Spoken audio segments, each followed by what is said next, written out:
Listen, you rich people, weep and wail because of the misery that is coming upon you. Your wealth has rotted and moths have eaten your clothes. Your gold and silver are corroded. Their corrosion will testify against you and eat your flesh like fire. You have hoarded wealth in the last days. You have lived on earth in luxury and in self-indulgence. You have fattened yourselves in the day of slaughter. That's from James 5, 1 through 5. Hello, this is Kenny Underwood coming to you from 1 Minute Sermon.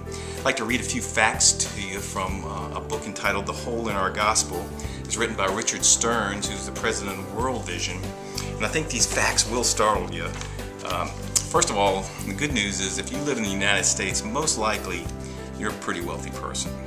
If your income is $25,000 per year, you're wealthier than approximately 90% of the world's population.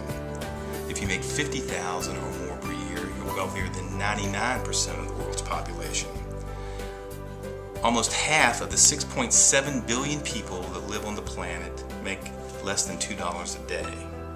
93% of the people on the planet don't have a car. Makes you think a little bit about that clunker that you have.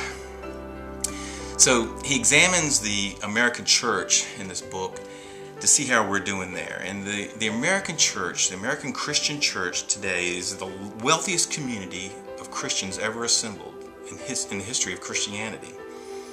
We bring in about $5.2 trillion a year.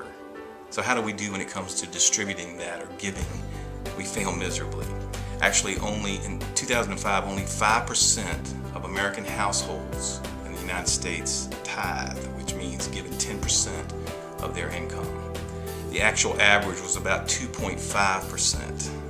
So what if we took God seriously? What if we said, okay, we're going to give 10%?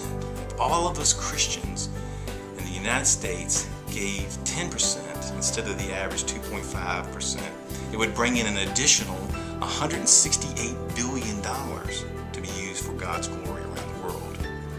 That could change the world in a profound way. And you say $168 billion, it seems like an awful lot of money, but it's not. You know, Americans spend on entertainment and recreation $705 billion. Teenagers between the ages of 12 and 17 spend $179 billion a year. We spend $65 billion on jewelry, $58 billion on lottery tickets, $13 billion on cosmetic surgery.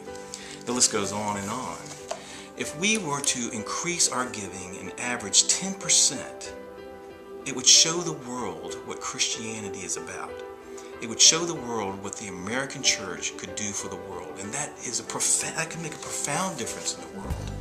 It could virtually wipe out world hunger. It could solve the clean water problems that we have in most of the third world countries.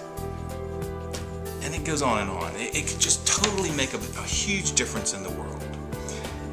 This is the time of the year where Christmas is coming, and we as Americans are looking forward to getting things and giving things in the celebration of Christmas.